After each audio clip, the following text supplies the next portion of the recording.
Oracle CloudWorld. Gosh, you and I spent, I think I spent 2 days. I think you spent a day, but it felt like an eternity. And that's not a negative thing, but there were so many things to talk about.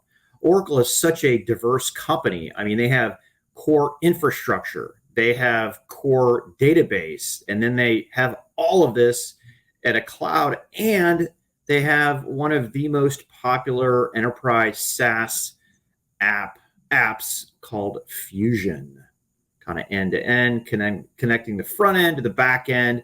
But hey, I'm going to keep this. I mean, we did videos on this. We have blogs coming out on this. I'm going to hit my top two announcements. So the first one was Oracle B2B B2B commerce. Now, don't confuse this with their commerce tool. And I have to tell you, it took me about 3 times to actually figure out what this is.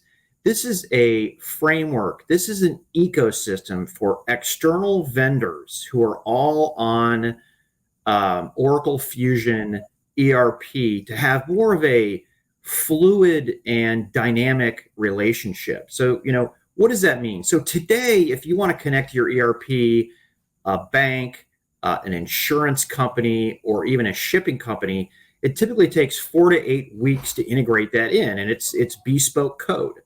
But today, or what was announced, is they're essentially partnering with companies like JP Morgan and FedEx out the gate. So those are literally modules. You sign in, you cross-link, you put in your password, and you're tapping into JP Morgan and FedEx APIs. And you can just imagine where this goes into the future. Let's say you're a hospital and you want to buy an MRI and you don't want to pay cash. You'd like to finance it. Well, JP Morgan and in the future, other banks would know exactly accounts receivable. They would know accounts payable. They would know how much inventory, the value and the working capital that you have. And therefore, it would be just a push button if you wanted to get some financing, as opposed to what you and I go through today when we buy our capital assets, where literally we're giving 3 years of tax returns, personal and business, and pretty much we have to name our next kid after the bank that lends us the money for something. But expect more of these in the future. This is a really big deal, and this is the start, just the start of what's happening. The second thing I'm going to talk about, it wasn't announced, but it was a demo. You and I both agree that multi-cloud is where it's at. And it's funny, multi-cloud is here. It just takes a lot more resources than it should. I don't talk to a single enterprise that isn't using multiple clouds. And no, I'm not counting Salesforce. I'm talking GCP, Azure, Oracle, AWS, or Alibaba. And what I loved is the demo that Oracle showed, which essentially had started off with your app is on AWS EC2, and you're using Aurora as your database. So what you do is you get a secure link between OCI and AWS. You make the connection. You copy over the application that is containerized. You run that in OCI Compute, but you're hitting the same Aurora database over in AWS.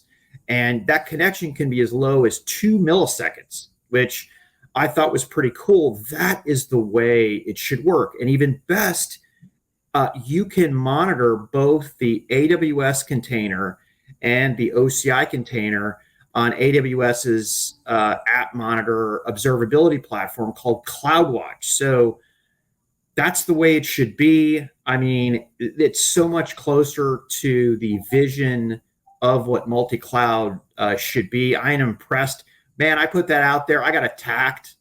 I think 27,000 people saw that tweet, and everybody came in saying, "Oh my God, this is the greatest thing since sliced bread," to "that is the worst architecture I have ever seen. You have to hate yourself to use it." But anyways, check out Forbes columns, Daniel's Future and Research website, and our last video that we did. Someday it'll get up on my YouTube site, Daniel. I think it's already up, buddy. Check in real quick. Yeah, so you hit on a couple of things. It was a really good event. I did want to say, ephemerally, I really enjoyed hearing from Safra Katz, CEO of Oracle.